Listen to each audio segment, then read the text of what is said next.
Maya Johnson took a deep breath as she stood outside Henderson's auto repair shop. The morning sun was just coming up, and she could already hear the sounds of engines running inside. This was it. Her first day as a mechanic apprentice. She had dreamed of this moment for years, but now that it was here, her stomach felt like it was full of butterflies. The shop looked bigger than she remembered from her interview last week. Oil stains covered the concrete floor, and the smell of motor oil and gasoline filled the air. She loved that smell. It reminded her of home, of her father's garage where she spent countless hours learning about engines. Maya pushed open the heavy glass door and walked inside. The bell above the door made a loud ring, and suddenly everyone stopped what they were doing. 5 men turned to look at her. The silence felt heavy, like the air itself had gotten thicker. "You must be the new girl," said a man with grease-stained coveralls. His name tag read Tony. He didn't smile when he said it. "Yes, sir, I'm Maya Johnson. I'm here to start my apprenticeship," she replied, trying to keep her voice steady and confident. An older man with gray hair walked over. This was Bill Henderson, the shop owner. He had seemed nice enough during her interview, but today his face looked different. More serious. Maybe even a little uncomfortable. "Right, well, welcome to Henderson's," he said, not quite meeting her eyes. We don't usually hire—" He stopped talking and cleared his throat. "Anyway, Tony here will show you around and get you started." Maya nodded and followed Tony deeper into the shop. She could feel the other mechanics watching her every move. Their stares felt like weight on her shoulders. She had expected this, but it still hurt. The shop was organized into different work bays. Each bay had a car lifted up on hydraulic lifts, with mechanics working underneath. The sound of air tools and hammering filled the space. Maya's heart jumped a little with excitement. This was where she belonged, even if the other people here didn't think so yet. "So," Tony said, stopping by a workbench covered in tools. "Your dad worked at Murphy's shop across town, right? Before he, you know." "Yes," Maya said quietly. "He worked there for 22 years. "Good man, your father," said another mechanic. Walking up to join them, his name tag said Pete. "Knew his way around an engine, shame what happened to him." Maya felt her throat get tight. Her father had died just 6 months ago from cancer. The whole thing happened so fast. One day he was fixing cars and laughing at dinner, and 3 months later he was gone. She still couldn't believe it sometimes. "Thank you," she managed to say. "But working on cars is different from knowing about them," Pete continued. "This job takes real strength, heavy lifting, getting dirty. It's not really—" He looked her up and down.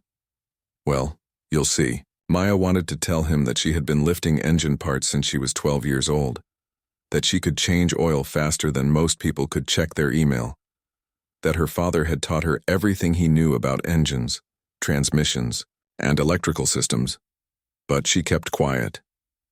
She knew that talking back on her first day would only make things worse. Tony handed her a broom. "Why don't you start by sweeping up the shop? Get familiar with the layout. Then you can organize the tool room. It's a mess back there." Maya took the broom without complaining. She had expected this too. New people always got the cleaning jobs first. But she had hoped that maybe, just maybe, things would be different here. As she swept, she listened to the mechanics talk about the cars they were working on. A Ford truck needed new brakes. A Honda had a transmission problem. A old Chevy was making weird noises that nobody could figure out.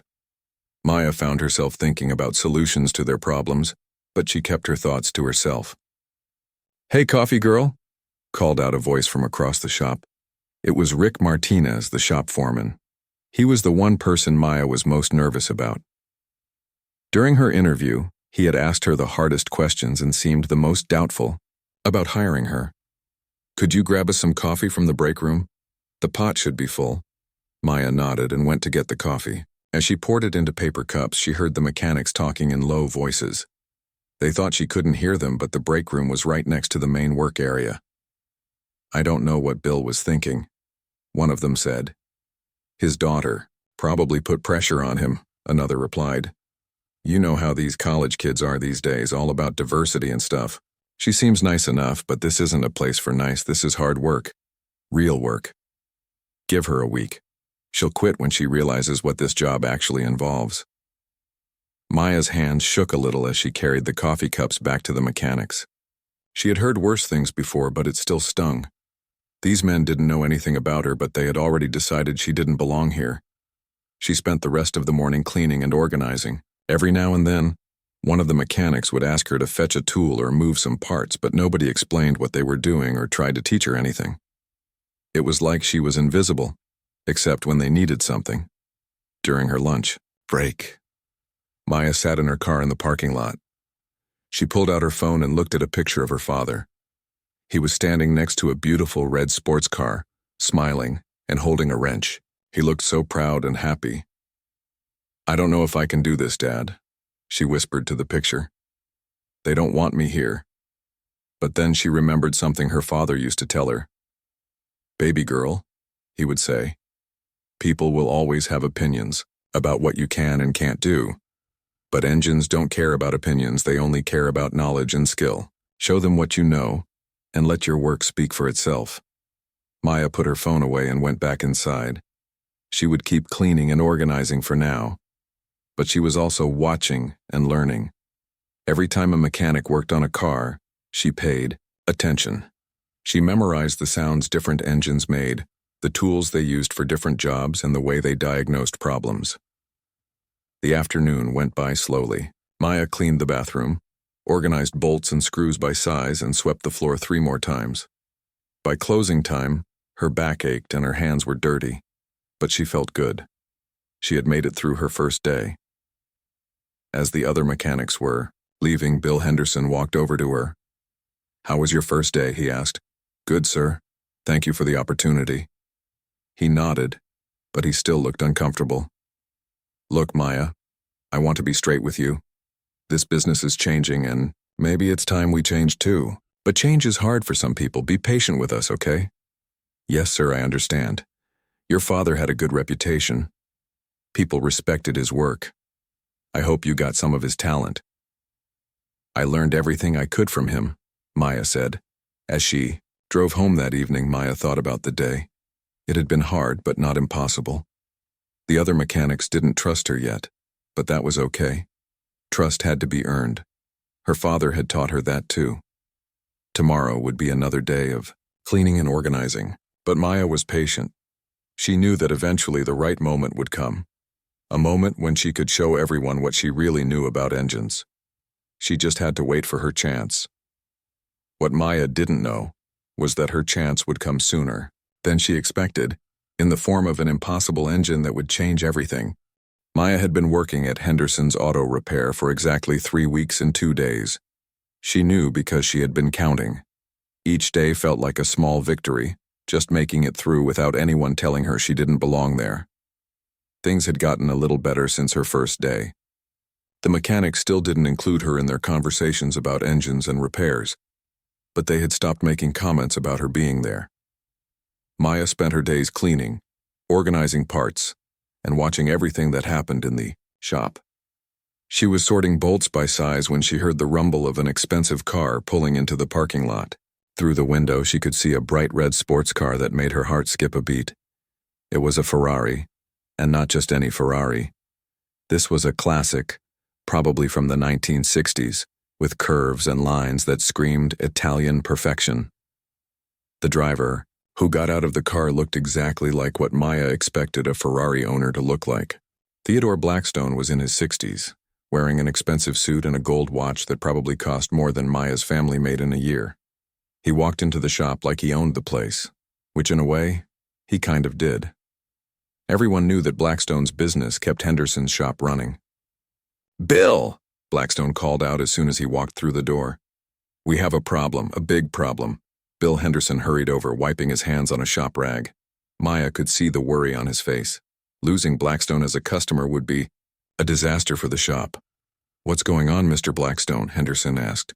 "It's the Ferrari, the 275 GTB. It's making noises again, and now it's losing power. I've had it to 3 different shops in the last month, and nobody can figure out what's wrong with it." Maya pretended to keep sorting bolts, but she was listening to every word. She had never worked on a Ferrari before, but she had read about them in her father's automotive magazines. The 275 GTB was considered one of the most beautiful cars ever made. "Have you brought it here before?" Henderson asked. "Not recently, but I'm running out of options. My usual shop says everything looks perfect, but the car doesn't drive like it should. It's not running at full power, and there's a roughness to the engine that wasn't there before." Henderson looked nervous. "Mr. Blackstone, I have to be honest with you. Ferrari engines are complicated, my guys are good, but we usually work on American cars, trucks, muscle cars, that kind of thing. Bill, you've been taking care of my other cars for 10 years. I trust you more than these fancy foreign car specialists who charge me $500 just to look under the hood." Maya watched as Henderson called over his 3 best mechanics. Rick Martinez, the shop foreman, was the first to walk over. He had 25 years of experience and could fix almost anything with an engine. Tony and Pete followed, both experienced mechanics, who had been working on cars since before Maya was born. "Gentlemen," Henderson said, "Mr. Blackstone's Ferrari is having problems. I need you to take a look and see what you can find." The 3 mechanics gathered around the beautiful red car. Maya wanted desperately to get a closer look, but she knew her place. She stayed at her workbench, sorting and listening. For the next 2 hours, she watched the 3 men work on the Ferrari. They checked the engine timing with electronic equipment. They tested the compression in all 12 cylinders. They examined every belt, hose, and connection they could find. They ran computer diagnostics and consulted repair manuals. Maya could tell they were frustrated. She saw them scratching their heads and having quiet conversations. Once, she heard Tony say, "Everything looks perfect, I don't understand what the problem could be." By late afternoon, the 3 mechanics had to admit defeat. They gathered around Bill Henderson to deliver the bad news. "We can't find anything wrong," Rick said, his voice full of frustration. "The timing is perfect. Compression is good. The systems check out normal. But Mr. Blackstone is right, the engine doesn't sound quite right." Henderson looked like he was going to be sick. "What am I supposed to tell him?" "Maybe we should suggest he take it to a Ferrari specialist," Pete offered. "There might be something specific about these Italian engines that we don't know." "And lose him as a customer forever," Henderson said quietly. Maya continued working, but her mind was racing. She had been studying the Ferrari all day, watching how the mechanics approached the problem. Something about their methods seemed incomplete. To her, though she couldn't put her finger on what it was. Theodore Blackstone returned at closing time to check on the progress. The look on Henderson's face told him everything he needed to know. "You couldn't fix it either," Blackstone said. It wasn't a question. "Mr. Blackstone, I'm sorry. My guys checked everything they could think of. The engine appears to be in perfect condition, but it's not running right," Blackstone finished, "just like the other 3 shops told me." Maya could see the disappointment and anger building in Blackstone's face. This was a man who was used to getting results, and 4 different shops had failed him. "This is unacceptable," Blackstone said, his voice getting louder. "I pay good money for expert service, and nobody can figure out what's wrong with my car. Maybe I need to find mechanics who actually know what they're doing." The shop got very quiet. Maya could feel the tension in the air. Everyone knew that losing Blackstone would be a major blow to Henderson's business. That's when Rick Martinez made a decision that would change everything. Maybe it was frustration, or maybe it was just bad luck. But he looked across the shop and saw Maya pretending to work at her bench. "Hey!" Rick called out loudly. "College girl, come over here." Maya's heart started pounding. She looked around, hoping Rick was talking to someone else, but everyone was staring at her. "Me?" she said quietly. "Yeah, you.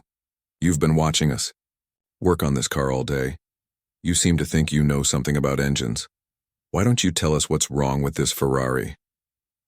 Maya could hear the sarcasm in Rick's voice. He wasn't asking for her help.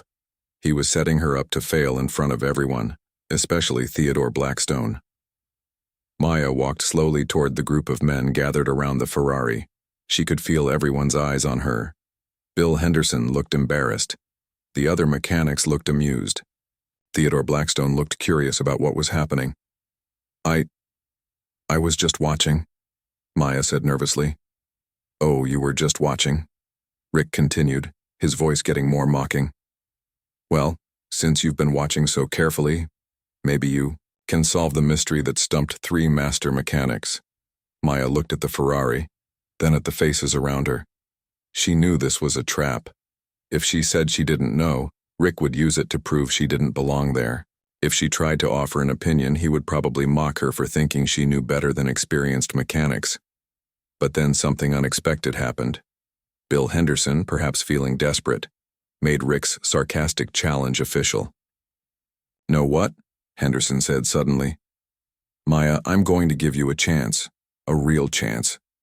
These 3 guys couldn't figure it out, and neither could the mechanics at 3 other shops. Maybe fresh eyes will see something we all missed." The shop got even quieter. Maya could hear her own heartbeat. "If you can fix this car," Henderson continued, "it would solve a big problem for all of us, but if you can't—" He paused, looking at her seriously. "If you can't figure it out by tomorrow evening, I'm going to have to let you go. I can't afford to keep someone on the payroll who can't contribute to the actual work we do here." Maya felt like the floor had dropped out from under her. This wasn't just about proving herself anymore. Her job, her family's financial security, everything depended on fixing an engine that had stumped 3 master mechanics and 3 other shops. Theodore Blackstone stepped forward, studying Maya with new interest. "How old are you, young lady?" 19, sir. "And you think you can fix my Ferrari?" Maya looked at the beautiful red car, then back at Blackstone. She thought about her father, about everything he had taught her, about how much her family needed this job.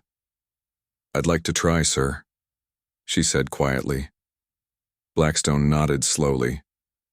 "Well, this should be interesting. I've never had a teenager work on a $250,000 car before." Rick Martinez shook his head. "Bill, this is crazy. You're going to let a kid who's been here 3 weeks touch a Ferrari?" "She's not going to hurt anything," Henderson replied.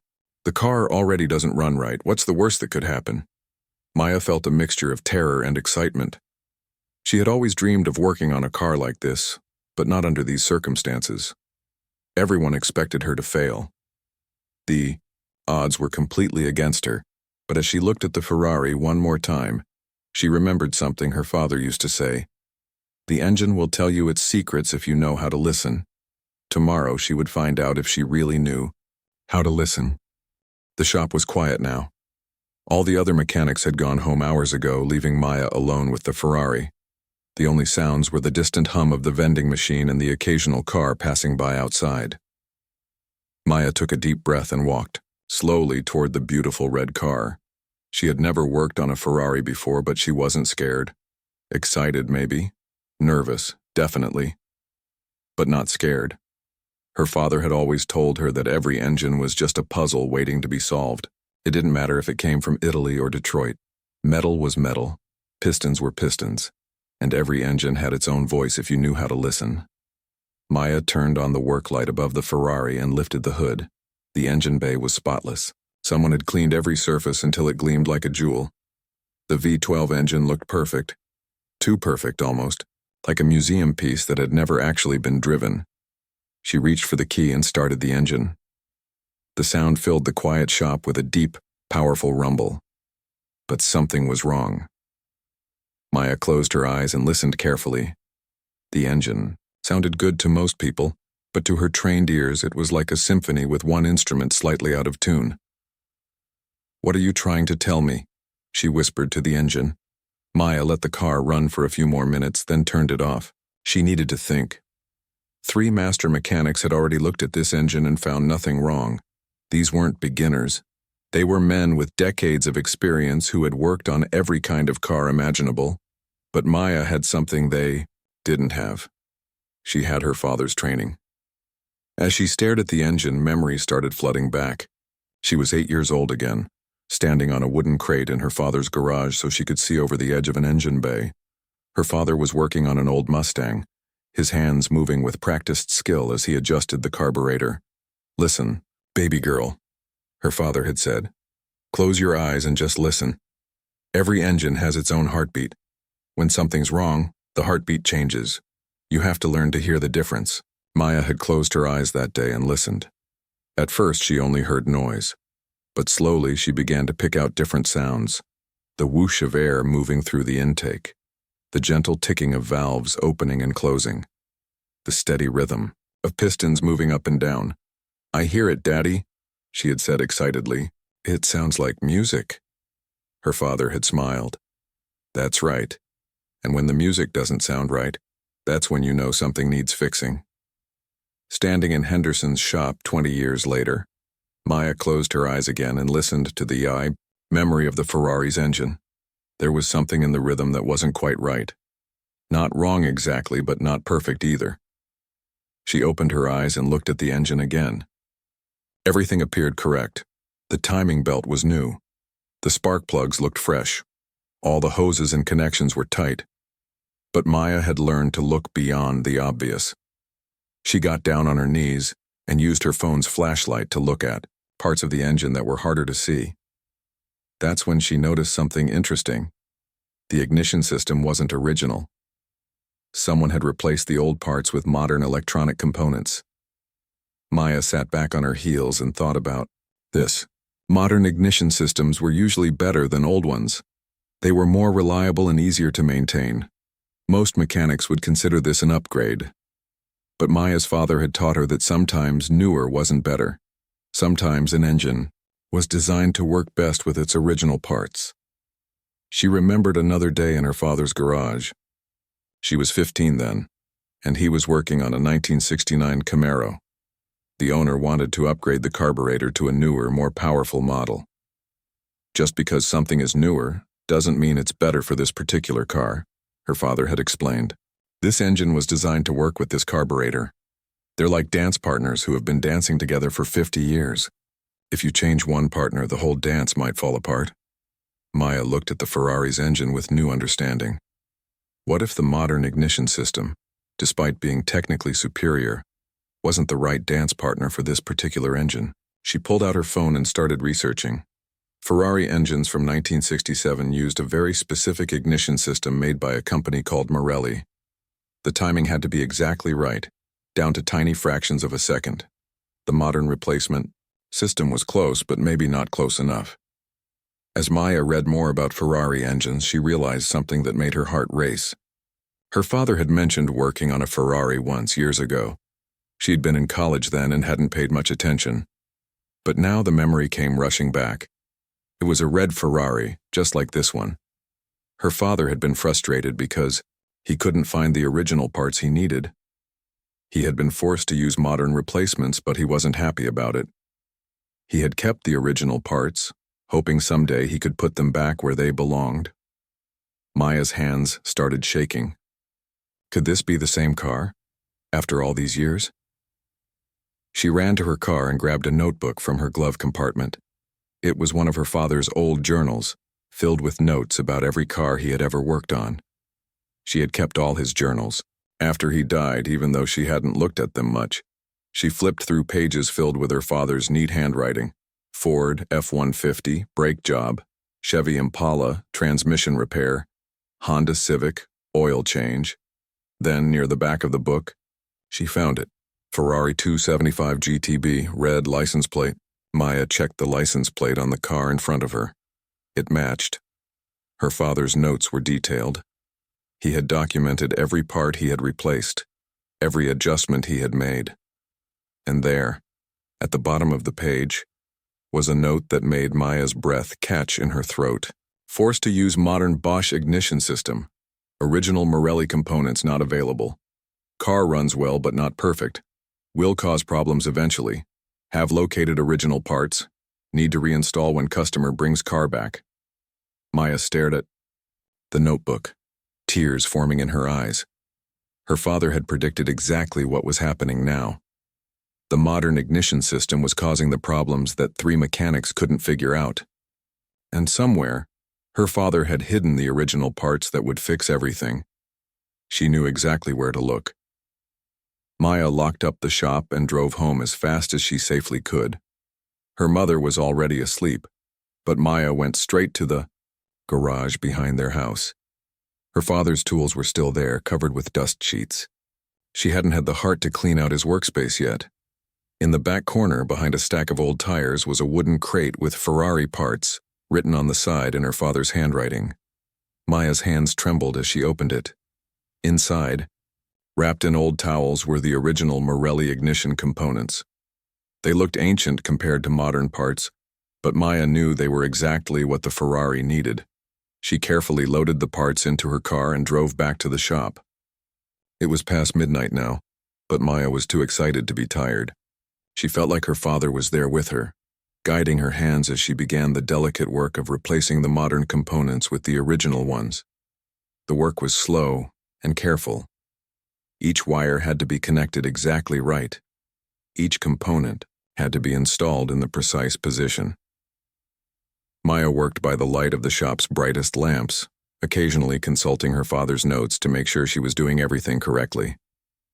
As the hours passed, Maya felt a strange peace settle over her. This was what she was meant to do, not sweeping floors or fetching coffee, but solving puzzles that others couldn't solve, fixing things that seemed impossible to fix, carrying on her father's work in her own way. By the time the sun started to rise, Maya had finished installing the original ignition system. She was exhausted but excited. Her clothes were dirty and her hands were covered in grease, but she had never felt more accomplished. She turned the key, and the Ferrari's engine came to life. But this time the sound was different, perfect, like a choir where every voice was finally singing in harmony. The engine didn't just run well, it sang. Maya smiled and patted the Ferrari's fender gently. "There you go," she whispered. "Now you sound like your maker intended." She had done it. She had solved the puzzle that stumped 3 master mechanics. But more than that, she had completed something her father had started years ago. She had given the Ferrari its voice back. Now she just had to wait for everyone else to hear it. Maya was exhausted but couldn't sleep. She had been at the shop all night working on the Ferrari, and now it was almost 7 in the morning. The other mechanics would arrive soon. Her whole future depended on what happened in the next few hours. She sat in her car in the parking lot, drinking coffee from a gas station cup and trying to calm her nerves. Through the shop windows, she could see the red Ferrari sitting in the work bay. It looked the same as yesterday, but Maya knew everything had changed. The question was whether anyone else would notice. At exactly 7:30, Bill Henderson's pickup truck pulled into the parking lot. Maya watched him walk toward the shop, keys jangling in his hand. He looked tired and worried. She knew he had. Probably been up all night too, wondering if his gamble on her would pay off or if he would lose his biggest customer. Tony's van arrived next, followed by Pete's old sedan. Then Rick Martinez pulled up in his shiny blue truck. Maya took a deep breath. It was time. She got out of her car and walked toward the shop entrance. Bill Henderson was already inside, standing next to the Ferrari with his arms crossed. He looked at Maya with a mixture of hope and doubt. "Well," he said simply. Maya walked over to the Ferrari and put her hand on the key. "Would you like to hear it?" Henderson nodded. The other mechanics gathered around, their faces showing they expected to be disappointed. Rick Martinez shook his head slightly, like he was already preparing to say, "I told you so." Maya turned the key. The Ferrari's engine came to life with the most beautiful sound any of them had ever heard. It wasn't just running, it was purring like a giant, satisfied cat. The deep rumble was smooth and powerful, without any of the rough edges that had been there before. Tony's mouth fell open. Pete took a step closer, as if he couldn't believe what he was hearing. Rick Martinez stopped shaking his head and started listening carefully, his experienced ear picking up the perfect timing and balance. But it was Bill Henderson's reaction that surprised Maya the most. The older man's eyes filled with tears and he put his hand over his heart. "That's how it's supposed to sound," he whispered. "That's exactly how a Ferrari is supposed to sound." Maya let the engine run for another minute, then turned it off. The silence that followed felt different from the usual shop quiet. It felt like the moment after a perfect song ends when the audience is too moved to clap right away. "How did you—" Tony started to ask, then stopped. He looked confused, like someone had just shown him a magic trick. "The ignition system," Maya said quietly. "It was technically correct, but it wasn't original. This engine was designed to work with specific Morelli components from 1967. The modern replacement was close, but not exact. The timing was off by just a few thousandths of a second. Rick Martinez frowned. But we checked the timing. It was perfect according to the specs. Perfect for a modern engine, Maya explained. But this engine is almost 60 years old. It has its own personality, its own needs. The original parts work better because they were made specifically for this car. Where did you get original Morelli parts? Pete asked. Those things are impossible to find. Maya hesitated. This was the part she had been dreading. My father had them. He worked on this car 15 years ago, but he couldn't find the original components then. He had to use modern replacements just like you did. But he never stopped looking for the right parts. When he found them, he kept them safe, hoping someday he could finish the job properly. The shop fell silent again. Everyone knew about Maya's father. They had all heard stories about Samuel Johnson's skill with engines, even though he had worked for their competition. Bill Henderson walked slowly around the Ferrari, looking at it with new eyes. Your father worked on my customer's car? Yes, sir. Maya pulled out her father's notebook and showed him the detailed notes.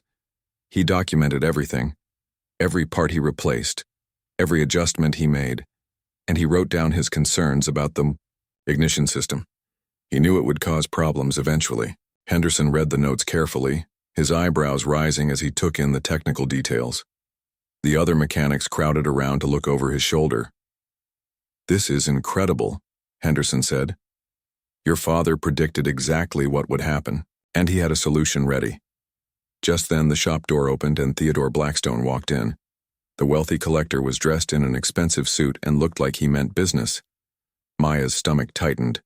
This was the moment of truth. Well, Blackstone said, looking around at the group of mechanics. Please tell me you have good news.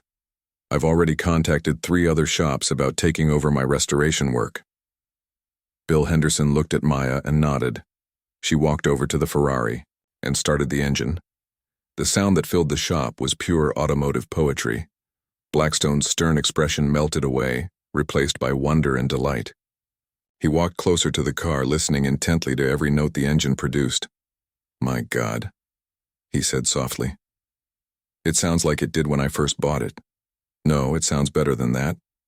It sounds like it did when it rolled off the assembly line, in Italy. Maya turned off the engine and stepped back.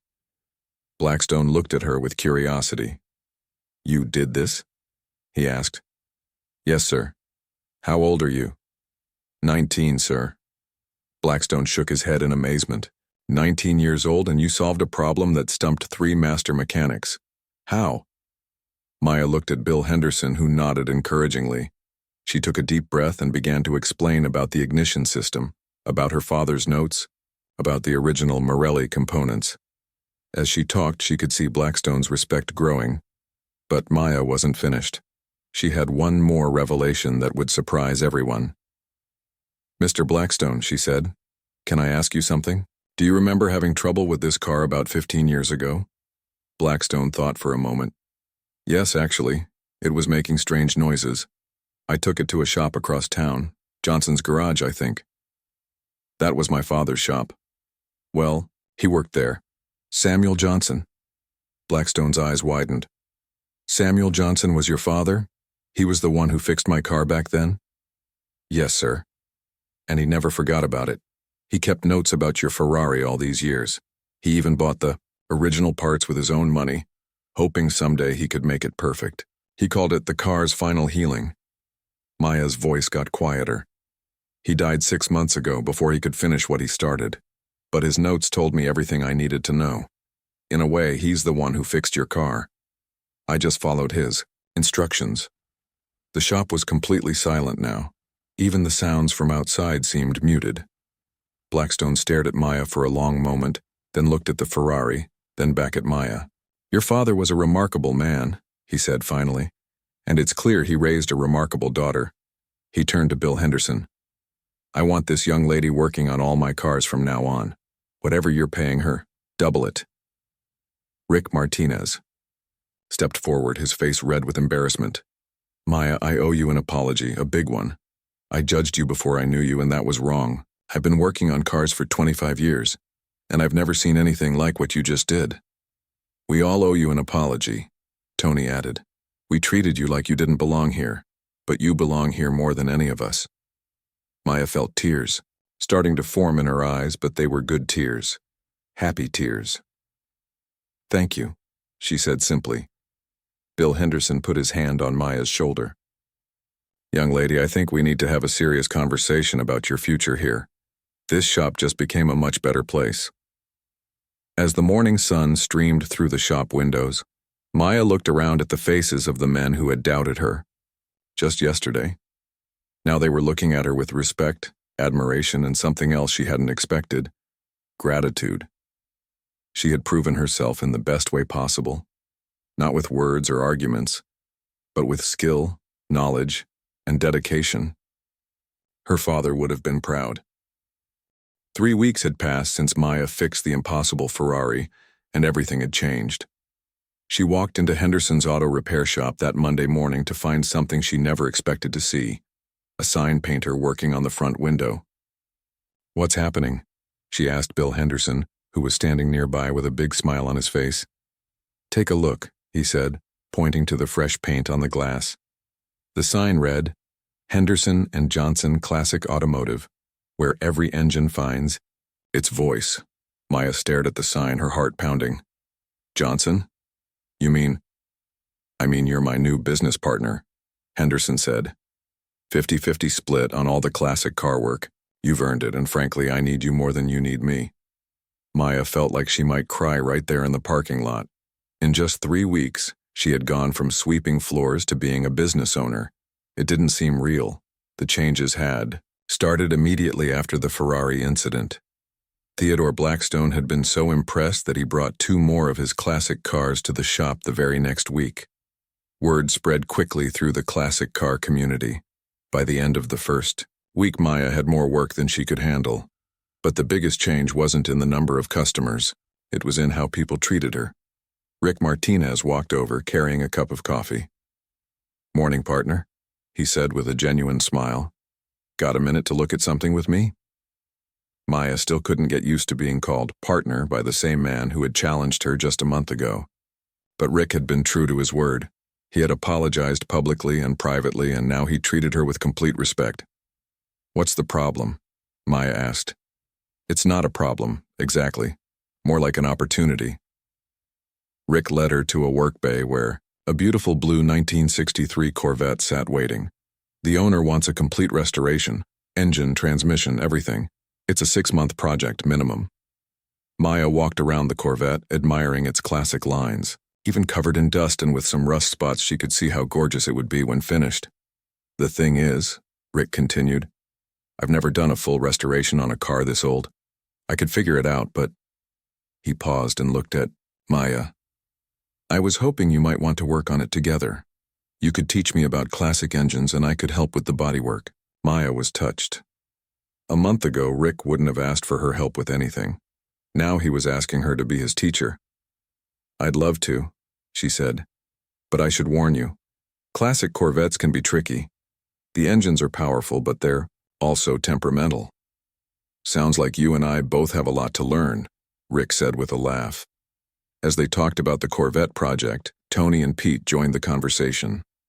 Both men had also changed their attitudes completely. They asked Maya questions about engines, listened carefully to her answers, and treated her suggestions seriously. The transformation wasn't just at work. Maya's life outside the shop had changed too. She had used some of her new income to help her mother catch up on house payments. Her younger brother David was able to stay in school instead of getting a job to help support the family. But the change Maya was most proud of was the scholarship program she had started. Every month she set aside part of her earnings for the Samuel Johnson Memorial Scholarship. The money would help young people from her community learn about automotive repair, regardless of their background or gender. Maya, called a voice from across the shop. It was a young girl, maybe 16 years old, with grease stains on her clothes and excitement in her eyes. This was Lisa, one of 5 teenagers who came to the shop every Saturday for Maya's free automotive classes. Maya had started the Saturday program after getting calls from parents whose daughters were interested in learning about cars but had nowhere to go. "Did you see what I did with the transmission?" Lisa asked eagerly. Maya walked over to look at the practice transmission they used for teaching. Lisa had completely disassembled it and put it back together perfectly. "This is excellent work," Maya said, and she meant it. "You're learning fast." "Do you think I could get a job at a shop someday?" Lisa asked. "I think you could do anything you set your mind to," Maya replied. "But yes, I think you'd make a great mechanic." Lisa beamed. She was one of the brightest students Maya had ever seen, with an intuitive understanding of how mechanical things worked. But more importantly, she had the determination and passion that couldn't be taught. As Maya watched Lisa work, she thought about her father. He would have loved seeing young people learn about engines with the same excitement he had always felt. He would have been proud of the scholarship program and the Saturday classes. The shop door opened and another familiar face walked in. It was Mrs. Patterson, an elderly woman who owned a 1970 Plymouth Barracuda that had belonged to her late husband. Maya had worked on the car 2 weeks ago, fixing an engine problem that had stumped the dealership mechanics. "Maya, dear," Mrs. Patterson said, "I just wanted to thank you again for fixing Henry's car. It sounds just like it did when he was alive." "You're welcome, Mrs. Patterson. How's it running?" "Like a dream. But I have a confession to make." The older woman smiled mischievously. "I've been driving it more than I probably should. Yesterday I took it on the highway and may have gone a little faster than the speed limit." Maya laughed. "I'm glad you're enjoying it. That's what cars are for." As Mrs. Patterson left, Maya reflected on how much her life had changed. She was no longer just fixing cars. She was helping people reconnect with memories, preserve family, treasures, and discover new passions. The afternoon brought another surprise. Theodore Blackstone arrived with a trailer carrying something covered by a tarp. "I have something special for you," he announced to Maya. "A project that I think you'll appreciate." He pulled off the tarp to reveal a 1967 Ferrari 275 GTB, identical to the one Maya had fixed, but in much worse condition. This one had been sitting in a barn for 30 years. "It needs everything," Blackstone explained. "Complete restoration from the ground up. It's going to take months, maybe a year. But I can't think of anyone I'd rather have working on it." Maya walked around the car, taking in the scope of the project. It would be challenging, time-consuming, and expensive. It would also be the opportunity of a lifetime. "The best part," Blackstone continued, "is that I want you to document the entire restoration. Photos, videos, maybe even a book someday. This car has history and I want that history preserved." "Mr. Blackstone, this is incredible. But are you sure you want me to?" "Young lady," he interrupted, "you fixed an impossible engine that 3 master mechanics couldn't figure out.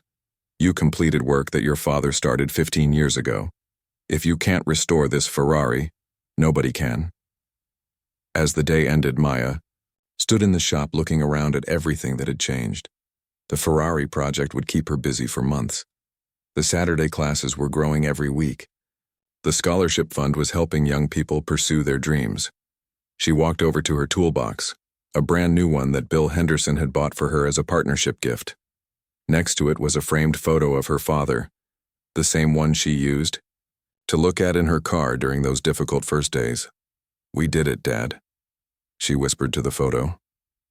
"We really did it." Outside, the new sign caught the last rays of sunlight. "Henderson and Johnson Classic Automotive, where every engine finds its voice." Maya smiled. Her father's voice would live on through every engine she fixed, every student she taught, and every barrier she helped break down. She had started as a 19-year-old girl trying to prove she belonged in a man's world. Now she was a business owner, a teacher, and a role model for others who dared to dream big. The impossible engine had changed everything. But Maya knew this was just the beginning of her story.